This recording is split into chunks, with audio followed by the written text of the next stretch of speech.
الحمدللہ رب العالمین والصلاة والسلام علی سید الانبیاء والمرسلین اما بعد فاعوذ باللہ من الشیطان الرجیم بسم اللہ الرحمن الرحیم۔ محترم بزرگوں، دوستوں، نوجوان ساتھیوں، محترم بہنوں، پیارے بچوں، السلام علیکم ورحمۃ اللہ وبرکاتہ۔ آج کی ویڈیو میں نماز میں دل لگانے کے طریقے بیان کیے جائیں گے۔ ارکان اسلام میں سب سے اہم رکن نماز ہے۔ نماز کی اہمیت کا اندازہ اس سے لگائیں کہ کلمہ طیبہ پڑھ کر مسلمان ہونے کے بعد جو سب سے پہلی عبادت فرض ہوتی ہے وہ نماز ہے۔ قرآن مجید فرقان حمید نے سب سے زیادہ جس عبادت کا ذکر کیا گیا ہے وہ نماز ہے، اور روز حشر جو سب سے پہلا سوال ہوگا وہ نماز کے بارے میں ہوگا۔ اگر نماز درست ہوگی تو سب چیزیں خود بخود درست ہو جائیں گی، اور اگر نماز صحیح نہ ہوگی تو پھر کچھ بھی صحیح نہ ہوگا۔ نماز کی اہمیت کا اس سے بھی اندازہ لگایا جا سکتا ہے کہ جب تک بندے کا ہوش و حواس قائم ہے یہ اس پر فرض ہے۔ اگر کوئی کھڑا ہو کر نہیں پڑھ سکتا تو بیٹھ کر پڑھ لے، کوئی بیٹھ کر نہیں پڑھ سکتا تو لیٹ کر اشاروں میں پڑھ لے۔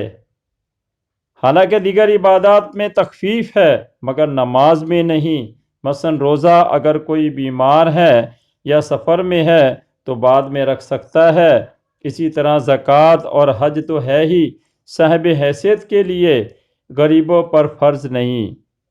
نماز کی بے شمار دینی دنیاوی فوائد بھی ہیں، مگر یہ سب حاصل کرنے کے لیے ہمیں نماز کو مکمل طور پر خشوع و خضوع کے ساتھ ادا کرنا ہوگا اور دل سے سارے دنیاوی خیالات نکالنا ہوں گے۔ نماز میں خشوع و خضوع پیدا کرنے اور دنیاوی خیالات سے نجات کے طریقے بتائے جاتے ہیں۔ نمبر 1، اللہ اکبر۔ جب بھی کوئی نمازی نماز شروع کرتا ہے تو نیت کرنے کے بعد اللہ اکبر کہہ کر نماز شروع کرتا ہے، جس کے معنی ہیں اللہ سب سے بڑا ہے۔ اب وہ لوگ کہ جن کو نماز میں دنیاوی خیالات آتے ہیں ان کو یہ ذہن بنانا چاہیے کہ میں نے جب اللہ اکبر کہہ کر نماز شروع کی ہے کہ جس کے معنی اللہ سب سے بڑا ہے کہ ہیں، تو جب اللہ سے کوئی بڑا ہی نہیں تو پھر اس کا خیال دل میں کیوں آ رہا ہے؟ جب ہم نے اس کی بڑائی کا اقرار زبان سے کیا تو دل میں بھی اس کی بڑائی کا خیال کریں اور اسی کی یاد میں کھو جائیں اور دیگر سب کے خیالات اپنے دل سے نکال دیں۔ یقین کیجئے اگر ہم نے اس تصور کو صحیح معنی میں اپنے دل میں بٹھا لیا تو پھر دنیاوی خیالات کا خاتمہ ہو سکتا ہے اور نماز میں خشوع و خضوع پیدا ہو سکتا ہے۔ نمبر 2، خوبصورت تصور۔ ایک بزرگ کے بارے میں آتا ہے کہ وہ فرماتے ہیں کہ میں جب بھی نماز پڑھتا ہوں تو یہ تصور باندھ لیتا ہوں کہ میں پل صراط پر کھڑا ہوں، میرے دائیں طرف جنت ہے، بائیں طرف دوزخ ہے، میرے سامنے کعبہ ہے اور میرے پیچھے موت کا فرشتہ ہے۔ اس تصور کو باندھ کر جب میں نماز پڑھتا ہوں تو نہ صرف خشوع و خضوع پیدا ہوتا ہے بلکہ دنیاوی خیالات کا بھی خاتمہ ہو جاتا ہے۔ ہمیں بھی چاہیے کہ اس خوبصورت تصور کو باندھ کر نماز پڑھیں، انشاءاللہ تعالی دنیاوی خیالات کا خاتمہ ہو جائے گا اور نماز میں رب کے جلوے ہوں گے اور خشوع و خضوع پیدا ہوگا۔ نمبر 3، زندگی کی آخری نماز۔ ہر وہ شخص کہ جس کو نماز پڑھتے ہوئے دنیاوی خیالات آتے ہیں اس کو چاہیے کہ جو بھی نماز ادا کرنے کھڑا ہو تو اس نماز کو اپنی زندگی کی آخری نماز تصور کرے اور یہ سوچے کہ اس نماز پڑھنے کے بعد مجھے موت آ جائے گی۔ کچھ دن یہ تصور کرنے سے نماز میں خشوع و خضوع پیدا ہونے کے ساتھ ساتھ دنیاوی خیالات کا خاتمہ بھی ہو جائے گا۔ ویسے بھی زندگی کا کیا بھروسہ، کب موت آ جائے کسی کو کیا پتہ، اس لیے ہر نماز کو اپنی زندگی کی آخری نماز تصور کریں۔ نمبر 4، نماز کا ترجمہ یاد کر لیں۔ نماز چونکہ عربی زبان میں ہے جو کہ ہماری مادری زبان میں نہیں ہے، اس لیے نماز کا اردو ترجمہ یاد کر لیں، اور جب بھی نماز پڑھیں اس کا ترجمہ ذہن میں رکھیں۔ جب آپ کو پتہ چلے گا کہ میں رب کی بارگاہ میں کیا کہہ رہا ہوں تو دھیان اسی کی طرف رہے گا اور دنیاوی خیالات ختم نہیں تو کم ضرور ہو جائیں گے۔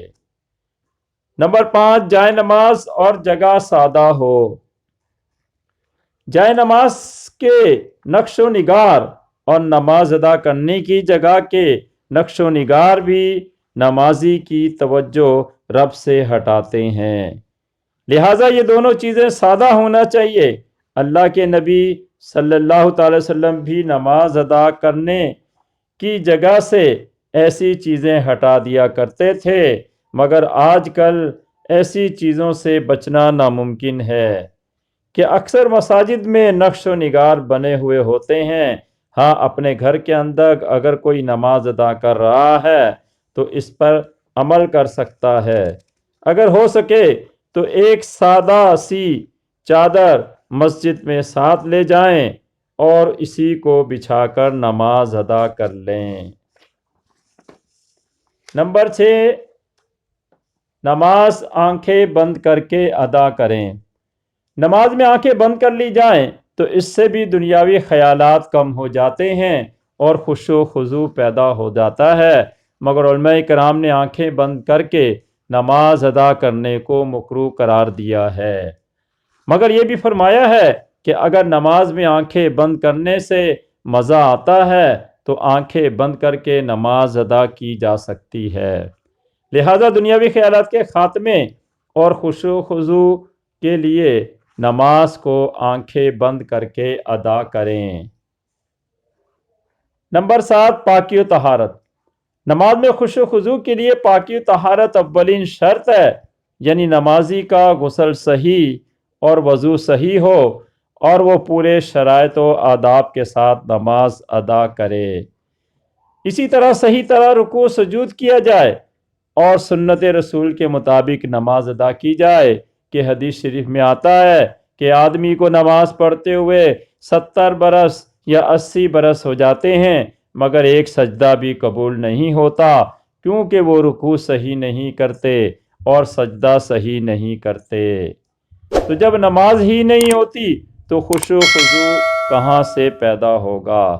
تو نماز میں خشوع و خضوع اور دنیاوی خیالات کے خاتمے کے لیے نماز کو پاکی و طہارت اور اس کے شرائط و آداب کے ساتھ ادا کرنا ہوگا۔ نمبر 8، رزق حلال۔ اگر کوئی حرام پیٹ میں ڈالتا ہے تو اس کا بھی نماز میں دل نہیں لگے گا اور خشوع و خضوع پیدا نہ ہوگا۔ حدیث شریف میں آتا ہے کہ جو حرام اپنے پیٹ میں ڈالتا ہے اس کی نہ نماز قبول ہوتی ہے اور نہ ہی دعا قبول ہوتی ہے۔ حضرت ابراہیم بن ادم رحمۃ اللہ تعالی علیہ نے ایک مرتبہ چند مشتبہ کھجوریں کھا لیں تو 40 دن تک ان کی نماز کی لذت ختم ہو گئی تھی۔ غور فرمائیں، جب شبہ والی چیز کھانے سے نماز کی لذت ختم ہو سکتی ہے تو حرام کھانے کے بعد کس طرح نماز کی لذت مل سکتی ہے؟ تو نماز میں خشوع و خضوع پیدا کرنے کے لیے اور دنیاوی خیالات کے خاتمے کے لیے ہر نمازی کو حرام کھانے سے بچنا ہوگا۔ غرض کہ نماز میں دل لگانے کے لیے یہ چند طریقے بیان کیے گئے ہیں، ہر نمازی کو چاہیے کہ ان پر عمل کرنے کی پوری کوشش کرے۔ چند دنوں کی کوشش کرنے سے آپ یہ خود محسوس کریں گے کہ آپ کا نماز میں دل لگنے لگا ہے اور دنیاوی خیالات ختم نہیں تو کم ضرور ہو گئے ہیں۔ اگر سب چیزوں پر عمل کرنے کے باوجود بھی کسی کا نماز میں دل نہ لگے تو وہ دل برداشتہ ہو کر نماز نہ چھوڑ دے بلکہ کوشش کرتا رہے کہ نماز پڑھنا فرض ہے اور نماز میں خشوع و خضوع پیدا کرنا اس کی روح ہے۔ رب تعالی عز و جل اپنے پیارے نبی صلی اللہ تعالیٰ علیہ وسلم کے صدقے ہماری نمازوں میں خوش و خضوع پیدا فرما دے اور دنیاوی خیالات کا خاتمہ فرما دے۔ آمین بجاہ النبی الامین صلی اللہ تعالیٰ علیہ وسلم، وما علینا الا البلاغ۔